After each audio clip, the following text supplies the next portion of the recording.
guys, Forza Mustangs, Blue Guy F1 back to Forza Horizon 3 with another stunt course build with the latest DLC pack that came out today as time recording this. Yeah. The AMC Gremblin X. Quite possibly the worst vehicle AMC has ever made, and they made the Pacer. But the Pacer, at least, has a relatively smooth back end. This, well, doesn't have a smooth back end. And it has, how much horsepower? 150, 245 foot-pounds of torque. Actually, is better than I thought it was, but that's still pretty awful. We want the arrow, we want the wing. Yep, you can see the problem with the back end that I have. And it looks even worse at that, but it takes wait, so I want that. But we do get some redeeming qualities with the supercharger, yes. We want the supercharged engine part that doesn't really do anything but 245s on the front and 305s on the rear. Those are some decent sized tires. Those are actually some really good tires. I am a little surprised on how good those tires are, because normally they're not that good. But let's just put all these parts on, because we're going to need something, I suspect. We're going to need an engine swap, definitely. We're not even halfway through B class. We have maxed out the vehicle besides the engine. Plus, the engine in this thing is pretty crappy. 2,600 pounds is relatively light. It's like the weight you want to be at. We can do the V8, 7-liter Hemi, or the 8.4-liter V10. All of them can fit in as one class, but this is the latest engine, so we're going to go for that.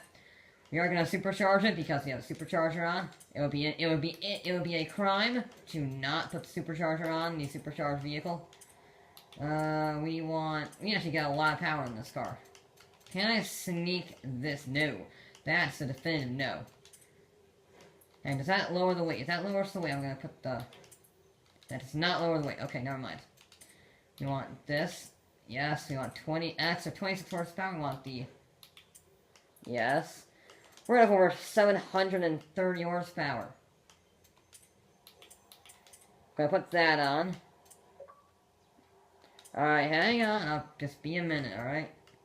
Yes, we need to go over here. Alright. Can I sneak this one on? I can. Alright, so there's our car built. 738 horsepower, 618 foot-pounds of torque, 2,500 pounds. This could stand a chance, you know? Okay, the Gremlin with 700 plus horsepower has to be a 116.910, and, well, as strange as this may seem, I think it can do it, you know? It has a lot of power, has very little weight. It won't quite I don't think it will quite have the control of the Infinity. However, 170 miles an hour across that jump is very, very nice. Now I am concerned because we are at 6th gear at 160. And we're beginning to redline. We are very fast accelerating. No! That was close to the edge. Very fast accelerating. Oh yeah, we have a problem. We top out in the 196s. Oh dear. Yeah, that's a problem. See what? I'm gonna... Just for all fairness in this vehicle, I'm going to quit real quick. And I'm going to tune the car just so that it can have these sensible gear ratios for this track, because I wouldn't leave that standard because it has nice short gear ratios for the rest of the tracks. However, this requires a loud top speed, and we need around like 215, 220 top speed in this car just so we can get the proper run that it needs. Okay, I tuned it as much as possible, and with that tune, the Pacer, or Pacer, I keep calling it a Pacer, I don't know why.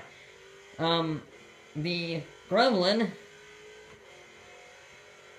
it only goes 202 miles an hour, 203 miles an hour, sorry.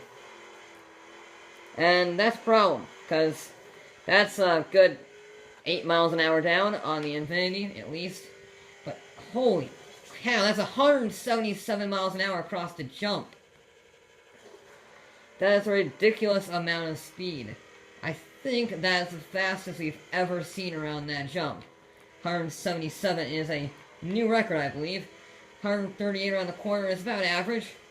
And 159 across the jump is a little bit below. The average is, I think, 160. Oh, it just doesn't have the speed, though. And it's just lacking that speed.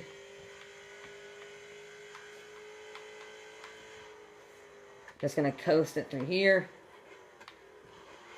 Nice and controlled. There we go. Nice. Nice and lovely. 114 through there. It doesn't quite have the turning of the Infinity. Bear in mind, it is 20 or 30 years younger. Or older than it. Sorry, older. And I love how the last two vehicles have had the Porsche, Macan, and this. Both are competing to see who can blend into the track the best. Because I think the Pacer's winning, because it does have that black bar on the top called the lip spoiler.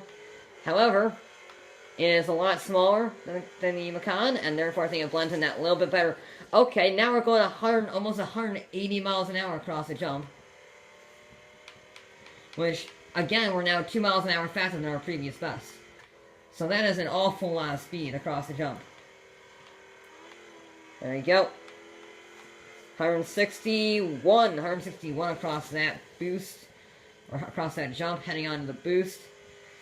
A little bit better through there. We were a little bit sloppy heading onto the boost, but we did make it work. 199 miles an hour through there. Yeah, it's just lacking speed. Oh, I didn't slow. I braked that just tiny bit too late. You see, it's active camouflage. It is camouflage on the blue section of the track. We are exponentially faster on this lap. Come on. Come on, Pacer. Carry, how fast do we go down here? 209 miles an hour. 118.812. Pretty good for a lap. I know a little bit where we can improve upon, but that was a pretty solid lap overall. I'm gonna be a little bit smoother in some areas, but yeah, it's gonna be tough. Yeah, 179 is ridiculous speed through there.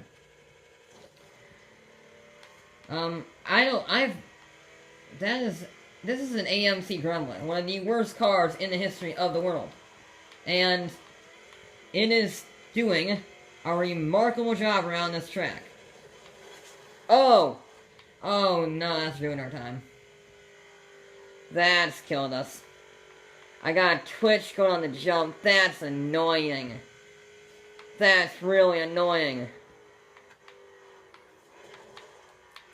That being said, I have to carry 135 miles an hour through that section. Which is the fastest this little Pacer's... I keep saying the bloody Pacer is a Gremlin. I'm just used to driving around the Pacer so much. Are we on for a faster lap despite hitting that wall? Because that was... I think we are, you know? Holy crap!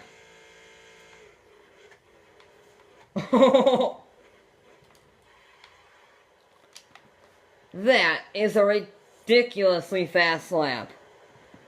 The AMC Gremblin, one of the worst cars and ugliest cars in the world, has just gone into third place.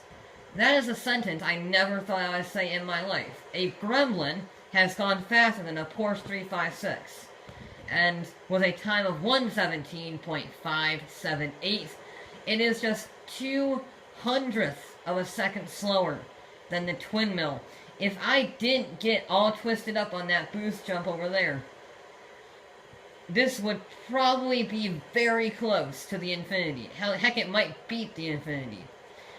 But we will not know. Unfortunately, I just got that tiny twitch. I lost grip at the precisely wrong moment as I hit the boost, and it boosted me right into a wall, and I was just a little too slow heading onto the spiral into the sky. But I was able to carry some mega speed to the crossover point, and that was able to make up all of the time. All of the time was made up. I think I made up a solid 1.5 seconds through that section. So this Pacer, this Gremlin, Sorry how many times I said Pacer. I have it in my head. I'm just used to having the Pacer, not the Gremblin. That and they look pretty darn similar. But the Gremblin has gone to a podium spot. A sentence that has never been uttered by anyone in the history of Earth.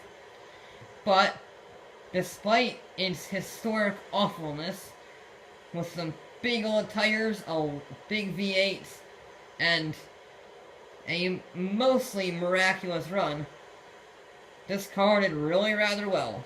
But that is it for this episode of Forza Horizon 3. Back with more.